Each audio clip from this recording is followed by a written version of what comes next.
Yeah. So, hi, Raveen. Welcome to our society project, which is about the role of philosophy in computer science. So, just to start off our interview, could you please introduce yourself about who you are and what you are doing in 1 or 2 minutes? Yep. My name's Raveen. I'm an education-focused lecturer at the School of Computer Science and Engineering. My main role is to teach. I teach courses in algorithms and in competitive programming. So that's Comp 3121 or 9101 and Comp 4128. My academic background is mostly mathematics. I did a pure maths degree with a CS degree, but most of all my postgraduate study has been in pure mathematics, and that's all been at UNSW. So I've been here since I was 17. Nice, it's quite a long time. Hey. Yeah. So for the first question, is Yes. there a particular author whose work has deepened your knowledge about yourself and your place in the world? So I haven't read as much academic philosophy as I'd like to have, I guess.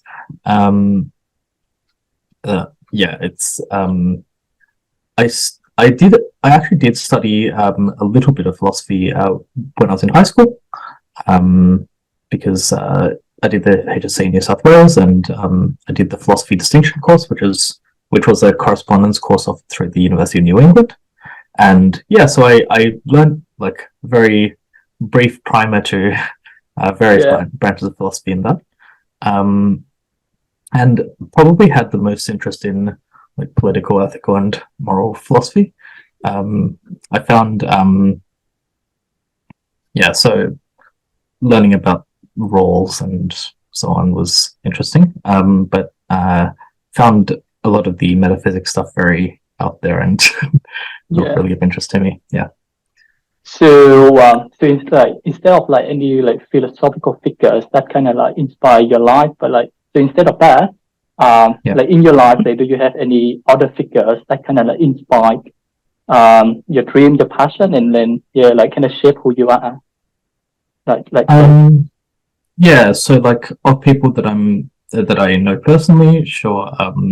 Academic mentors, Associate Professor Ignyatovich and from CSE, and Associate Professor Doust from Maths, who was my PhD supervisor, have both been really big mentors for me. And that's they definitely have influenced how I teach as well. I know that Ian in particular is excellent at distilling down a complex concept to here is this example that demonstrates it perfectly and what the limits are of what we're claiming. And yeah, that's something that I try to take forward as well. Yeah. Obviously, family, the big influence as well. I think my parents have worked extremely hard, and I think immigrant background it's pretty common, right? Yeah. So next question: what makes you get out of bed in the morning? Yeah, I don't think about this one, and look, I don't really have much to say here except that there's always something to do. I found that because I've worked at UNSW for a long time as a casual before I actually came on full time, and I didn't really appreciate quite how much extra stuff there is generally in terms of work, because it's not just teaching. There's always administrative stuff to do as well. I coach competitive programming, so I help a bunch of students train for contests. I am involved in a bunch of high school outreach, so there's always a bunch of things to do, and no 2 days are very much the same, which is good and bad. And outside of work, I mean, I don't know. I try to experience whatever happens, if that makes sense. Yeah. Yeah. So, I figure I'm not going to be, this age and able to do everything that I'd like to be able to do. So I may as well enjoy Quad Plus. Yeah. So where do you get like motivation when you face challenges, like especially like when you go through some of the difficulties in your life or like in your work? So where do you get that kind of motivation to kind of push you forward from? Yeah. Personal challenges, it's all right. I'm, again, I have a great support network, family, friends, and so on. And again, there's always something to do. And well, yeah, there are times when things are difficult. Kind of got to push through. I think academically, I found this a more difficult burden to get over, because I think it's a reasonably common occurrence in maths, especially because you have a bunch of students who went through primary high school being very good at maths and just finding things came naturally, and then eventually when you push like far enough, eventually you find yourself being, oh wait, hang on, this is actually hard, and you find like the point where you're very much out of your depth, and I found it very difficult actually to push through the idea that, okay, I'm doing research now, my supervisor has just walked me in and said, here's a problem I haven't solved in the last 10 years, why don't you do it? Because you kind of go from this perspective where everything's solvable and problems are given to you because there's a solution in mind, to no one knows whether you can do this or not, and it's actually very hard to push through that, and not give up on things because you couldn't do it for a while. Yeah, so I'm still trying to work that one out, to be honest, but I think even then, I think it's always helped to have colleagues around to talk through things with, and I find that I've worked fairly well with other people. Yeah. So, given your background, right? So you have a PhD in computer science and mathematics, and your other backgrounds. My background is entirely in mathematics. In fact, I have a bachelor's degree in computer science, but my study in computer science was actually fairly limited. Yeah, but I mean, like, my point is, like, given like your highly qualified background, you could have end up in other different jobs, right? So, what inspired you to pursue a career in academia, and what do you find most fulfilling about your work? Yeah, sure. So I've been teaching for a long time in some capacity. I was always kind of filling in informally to help friends when I was in high school. I've been tutoring for tutoring HSC students through all of my studies. Like, I've worked 8 years at a tutoring college. It's just unusual, as I understand it. I've been casual lecturing since my honours year. So I've been teaching for a long time, and I really enjoy it. So when I got to the end of my PhD and this job came up, it's the one job that I was most qualified for. Sure, there were other options, and I had a look at those, but fundamentally, I really enjoyed teaching. I was happy at UNSW. I'd been there for a long time, and I was very happy to stay. I think I've had the strange kind of transition from teaching smaller groups to teaching very large groups. My algorithms course has 500 to 600 students per term. So that's been very interesting, especially when it was online and you have no connection with the hundreds of people that you're teaching to. That was a challenge, and it really felt a lot like you go from, because what everyone loves about teaching is that you get to have a meaningful impact on some person who's going through formative stages of their life and their career, and you go from that to you're just projecting out into the void, and people might or might not be listening, and there's millions of them there. Yeah. That's kind of weird in a way. But I have I've enjoyed the times when I've been able to really make a difference to students, which again a lot of the time that isn't just from teaching them content, it's from being a mentor of sorts and encouraging people. So and look, and it goes the other way as well, right? We have brilliant students who know way more than me. I learn a lot from them, and it's it's very enriching in that way. So I think that those are things that you don't necessarily get outside the university. Yeah, I see. So, are there any like philosophical questions or debates that you find particularly interesting or relevant to your background in mathematics? Yeah, so in maths, I think there's a branch of mathematical logic, which again I don't know very much about, but about things like incompleteness. Can we prove everything? Like, are there problems which we cannot solve, not just efficiently, but facts that we can't determine. And kind of related to this, there are a lot of the kind of intuitive notions of things like set theory, which are not very difficult to explain to someone with reasonably elementary mathematic backgrounds. It turns out that if you delve deep enough, these things are not consistent at all, and formalizing these kind of set theory axioms is a difficult and not like hotly debated topic. So yeah, while my research was never, and indeed my study was never super deep in those areas, I think it's really interesting and surprising at challenges. What do you think you know about maths?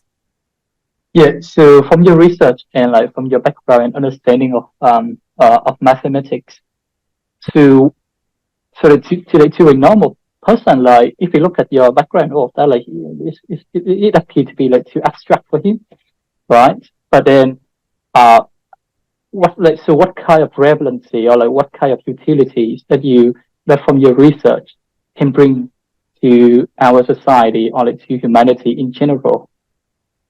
Sure. So I think the big one here is again in like political and economic organization. One of the common kind of counter arguments to things like economic planning is this idea of economic calculation, that if you want to centrally plan an economy, well, you have to take into account this vast number of needs and wants of people, and it seems infeasible to actually calculate what goods need to be produced, how to price things, and so on. And it turns out that no, like while these things were difficult, more than 50 years ago, with modern computing power, that might be far more feasible than we think. In fact, there's a lot of that is to do with availability and like pricing of hardware, but it's also to do with advances in algorithms. So things like linear programming, where we can introduce a whole bunch of constraints on the goods that we want, and we can fairly reasonably solve these problems that were thought to be infeasible. So as like this is not a new idea. If you go back to like Chile in the 70s with Project Cybersyn, there's a lot of application of computing power to solve those kinds of economic calculation issues, and those obviously have got far more possible in the recent decades. Yeah, so like when we're talking about like social things, like it involves like some elements of uncertainty there, and so or like in the academic work, in the academic language, it can be like omitted variables, right? There are some variables that we don't know, or like that we don't have the knowledge of. So given that, and then our current advancement in mathematics, how do you reconcile that? right? So about the things that we don't know, but then the things that we know, and we try to attempt that, we try to bring that into the world, and yet like it might involve some potential or unintended consequences because of those hidden variables. Yeah. Yeah, no, that's a good point, right? There's always going to, when we throw computing at a system and try to predict what's going to happen, we don't. We are working on a model, right? Mathematical models are just that. They are approximations of the real world, and yeah, it turns out that if you fail to account for something that either could have been foreseen or indeed was beyond what you realized, then yeah, it's quite possible that you lead to unintended consequences. I guess obviously we should easier said than done, but we should try to account for everything that we feasibly could. That's why checks and balances, peer review, these kinds of things exist. But also, I think we're increasingly finding that like we as people in STEM disciplines, technical areas, we don't know everything, and that's fine, and we should accept that. So, and that's why we need to seek the expertise of other disciplines, other communities, and people who are underrepresented in our areas. I kind of was having a chat to a friend who was we were talking about environmental stuff and the kind of forestry management issues. Like, can we just cut down trees and plant similar trees elsewhere to maintain the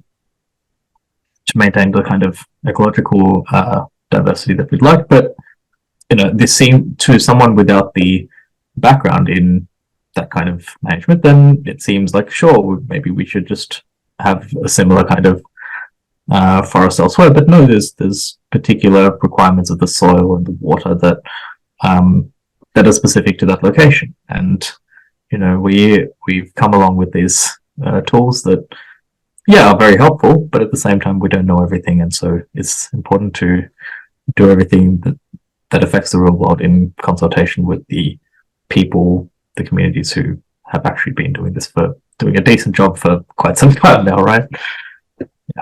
Yeah. So next question, next topic is about AI, and so AI, the backbone of AI is mathematical algorithms, right? Of course. So we have all the regression and all of that, and that essentially can empower AI to make enormous or powerful predictions that normal cognitive ability couldn't do. So given that, how far has we come in terms of the AI abilities and its impacts on our society? From your understanding, yeah. So I'll preface this by saying that, again, AI is not my area. I have a bit of an understanding of how it works, but I'm not speaking with discipline-specific expertise. But with that said, if I'm going to plow ahead properly anyway, AI is. I think we're just getting started. I think it's going to get. It's going to go further, and can have even more significant ripple effects across the society.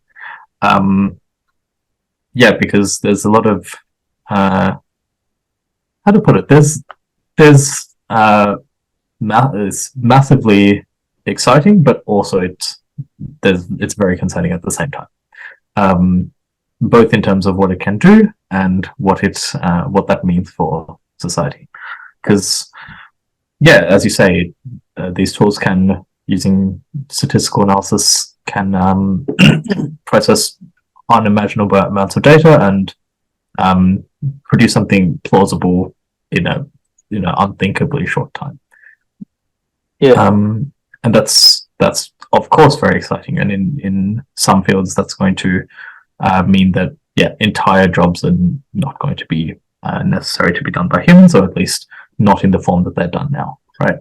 That said, there are obviously some limitations.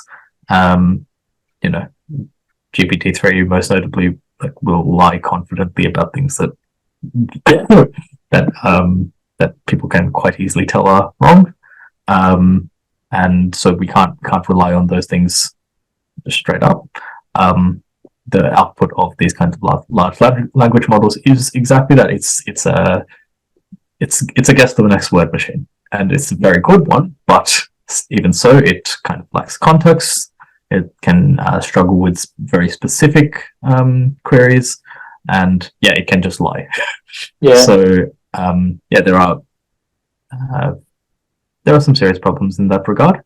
Likewise, the like defects and things of in terms of video, audio, and pictures are very, very they're interesting as a curiosity, but in those kinds of mediums, especially, I worry that there's much more negative impacts than positive.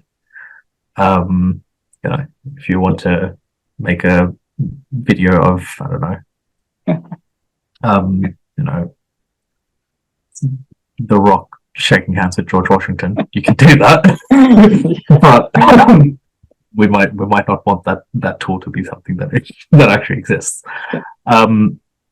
So it's very interesting in terms of what is possible now that no one really thought was possible just a couple of years ago. But it's going to have massive ramifications for parts of the labor force, and again forces us to rethink why, like, what is the connection between people needing to work 35, 40 hours a week and being able to eat and put a roof over their heads? Is this a thing that is necessary? Maybe if we made some more enlightened human decisions, then we can separate those two things in a way that made sense to people. I see. So you added tutor from different on-site courses, and as you know, ChatGPT was released last year, and it has a huge impact on a wide range of different on the different industries of our society. So given that, so how has the teaching style has changed because of the emergence of generative AI? Yeah. I think I missed a word in that. How has the teaching style, was it? Yes, has changed because of the emergence of generative AI. Yeah. Okay. So I think in my disciplines it has not changed that much. Most of the I think ChatGPT in particular still struggles with algorithms because it lacks the kind of critical thinking and problem solving that's really required, and doesn't deal well with hyper-specific kind of tasks. And the same is true of programming contests generally. It is a big concern for earlier introductory courses where you're just learning to code. And I'm sure across wider university, people, essays and things will have very big question marks over them. But so there's like so there's the camp of, well, we're asking students to do this technical task, and it turns out that they could put it through ChatGPT, but most likely it will not help them that much, or at least it will tell them something that is wrong. And so that means that the misconduct kind of side of it is not as big of a problem as in some disciplines. It's still a problem, of course, but it could be worse and probably will get worse in the future. But there's also just in terms of student learning, and that's more important, really. I think one of the things that I've tried to just pin down is that, in fact, what we teach in my courses, these are the things that large language models don't do well, right? They're the critical thinking, the writing, and the argument that aren't done well by large language models because they guess the next word. And so those are precisely the skills that are going to make our graduates employable and have skills that distinguish them from something like what a ChatGPT can do. So it hasn't affected my teaching as much as yet. I'm sure it will do in the future. And yeah, it's I feel for academics and disciplines where this has had a much greater impact in the short term, because yeah, it's something that no one saw coming. Do you think that ChatGPT or like generative AI gonna change the way how people code? Yeah, definitely. I mean, okay, let me take that back. I think there's an idea that there's an idea from outside the discipline, I guess, that just like we teach students to code in courses, that is what they go on to do after university, and that's not entirely true, because a large part of coding is not the large part of programming is not really the writing the code, but the planning of what task you're how you're going to write code to do the task. It's algorithm design, right? And so for those kinds of things, generative AI is not going to help that much. To go with the fact that as it already exists, every programmer uses Stack Overflow and such forums where people help with or have posted solutions to the kinds of problems that they run into, and it's completely normal that people use these in work all the time. Yeah, so in those ways, ChatGPT is a more advanced version of that, but it's a development that fills a similar kind of role to what was already being done. It is going to change. It is not going to change like high level tasks that much, and the kind of top jobs, but it is going to change lower end jobs where we have this idea of the code monkey, right, who just writes simple code and writes a lot of it. That is the kind of job that ChatGPT is going to do well, and is going to make that kind of labor even cheaper than it already is. Yeah, so that's where the impact is going to be. So if I remember correctly, I did read some of the articles like saying AI is able to do math. Like I'm not too sure if it's correct or not, but like from my memory, like that is what I remember. So given that, what do you think? Like how mathematics is going to change because of AI? Right. So I don't think like research in mathematics is going to change that much in the short term, at least other than researching research on generative AI. Of course, that's separate, but the task of doing research is not going to change very much. There's, I guess, the one thing that may develop is the capability of AI to quickly summarize research papers and so on. I've seen some tools that do this. I still have my doubts as to whether it can really do this well for mathematics, because the field is so technical and complex. Many mathematical papers, only a handful of people have the context to even understand them. So for those kinds of reasons, I wonder if there's actually going to be that much difference to the conduct of mathematics in the short term, at least at a research level. But there will be much more scope for research and statistics on generative AI that surely contributes to funding and resources being available, and that can only be a good thing.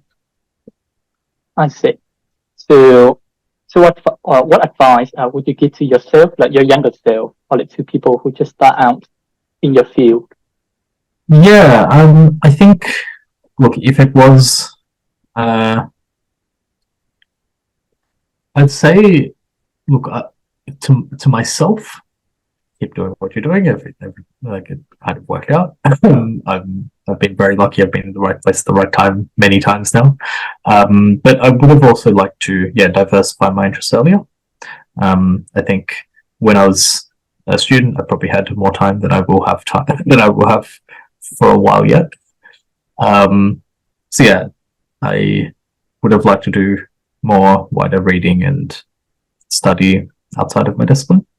And yeah, I think the same applies to students now. I think I understand, of course, there's massive pressure to get jobs, and especially in computer science, I can tell you that like students come in and they have they do a 3-year degree in computer science.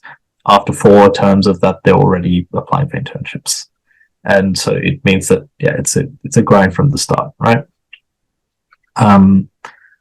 And yeah, like, while obviously there are massive pressures in that way, it is it's sad, I guess, that that's what universities become, because we should be about educating the whole person, not just the computer scientist or the programmer, right? Yeah. So yeah, definitely cultivate your wider interests is a big one. Become a more well-rounded person the best you can. Yeah, it's easy for me to say, of course, but it's always good to do that. So, what one kind of a skeptical people might say, what kind of like benefits can I get out of like being a well-rounded person, other than like I rather spend my time like into studying a particular field that in the future likely going to give me higher income and all of that.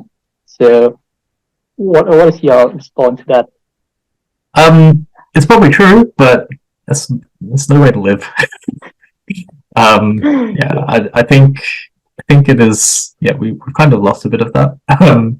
That yeah, university was traditionally for a wider education, and if you want to be a better informed person, a more active citizen, it's important to have a wide range of interests. It also just opens up your social circles, and in terms of jobs especially, it's surprising how much those kinds of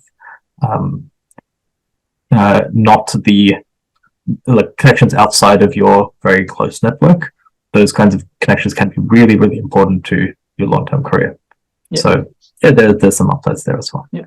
So you're saying the connections of like your understanding of the surrounding environment that's important to your career in the future. Yeah, I think certainly like having some appreciation of wider context can give you some more unique skills. I know a bunch of computing students, for example, who are very into linguistics as well, and there's while it's not the most, it doesn't overlap as much as, like, there's some overlap, but it's a bit out there, right? But at the same time, that positions them in a way that there's something different that they bring to the table than just every other computing student, because there's a million of them, right? Yeah. And also the social connections that you make, the networking is really important. Yeah. Because in every field, there's computing is required, right? Yeah. Yeah. So for the last questions, it is very vague, very personal, but that's why we are here for. Right. So to you, like, what is the meaning of life? I know that it's very vague and it depends on people and depends on giving like different responses, but here we are. To give you the best shot. It's a tough one, right? Yeah. If we knew the answer to this, it'd be a lot easier. No, I don't think there has to be one. Yes, all right. Well, while we're around, we may as well do the best we can for each other, and and then we see what happens. So that's about all, really. It's not that complicated. Smell the roses. Yeah. That's at least how I see it, or at least how I try to see it. Of course, there's stuff. There's quite possible there's stuff beyond that, but don't really think about it that much. Just try to enjoy the present, and But I mean, keep it simple, right? Yeah, interesting. So I'm just gonna finish the recording right now, but